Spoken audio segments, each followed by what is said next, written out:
పంతుడందు మా కోరివేడిన కాని కూడు లేదు. పరమేశ్వరుడు అంటే చాలా గొప్పవాడు అనుకుంటున్నావేమో. ఆయన వెళ్ళి భవతి భిక్షాందేహి అంటే కానీ ఆయనకే కూడు లేదు. ఆయన భిక్షాటనమూర్తి.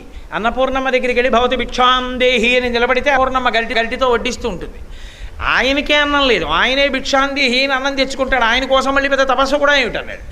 తన పెళ్లి తాను చెడగొట్టుకోవడానికి మాట్లాడిన బ్రహ్మచారి రూపంలో వచ్చిన ఏకైక మూర్తి శివుడు ఒక్కడే.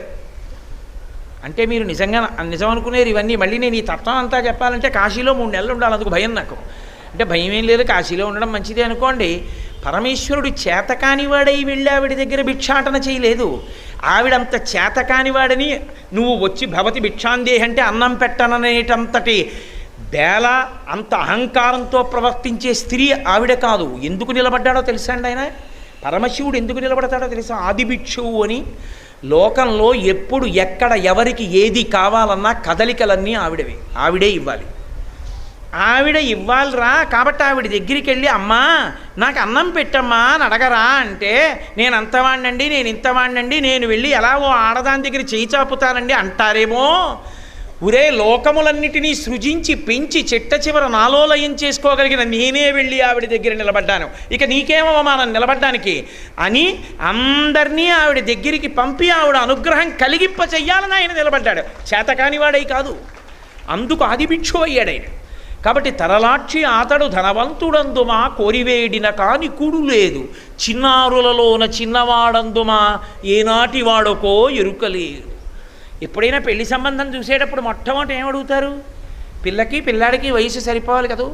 అన్నీ బాగున్నాయి కానీ 26 ఏళ్ళు పెద్దదంటే చేస్తారేంటి? 26 ఏళ్ళు పెద్దాడో 14 ఏళ్ళు పెద్దవాడు, 70 చాలా గ్యాప్ వచ్చేసిందండి అంటాం కదా. మరి నువ్వు చూస్తే యవ్వనంలో ఉన్నావు, ఆయన డేట్ ఆఫ్ బర్త్ ఏమిటని ఆయన అడుగుదామంటే ఎప్పుడు పుట్టాడో చెప్పగలిగిన వాడు లేడు. ఆయన ఎప్పుడు పుట్టాడో ఎవరికీ తెలియదు. కాబట్టి ఎంత వృద్ధుడు ఆయన. శివమహిమ్నా స్తోత్రం చేస్తూ పుష్పదంతుడు అంటాడు, నమో నీధిష్టాయ ప్రియతవదవిష్టాయ చ నమో నమక్షోధిష్టాయ స్మరహర అవిష్టాయ చ నమో అని. స్మరహర అవిష్టాయ చ నమో. దూరంగా ఉండేవాడు ఆయనే, దగ్గరగా ఉండేవాడు ఆయనే. బహువృద్ధుడు ఆయనే. మంచి యవ్వనంలో దక్షిణామూర్తిగా కూర్చునేవాడు ఆయనే. కాలమునకు లొంగడు. కాలము ఆయన నుండి వచ్చింది కానీ కాలంబు గతి, ఆయన నడక కాలం. అటువంటి వాడు ఎప్పుడు పుట్టాడో ఎవరికి తెలుసు? అది ఆయన గొప్పతనం. పైకి ఎప్పుడు పుట్టాడో తెలియనంత వృద్ధుడమ్మా. ఆయనతో నీకు పెళ్ళేంటి?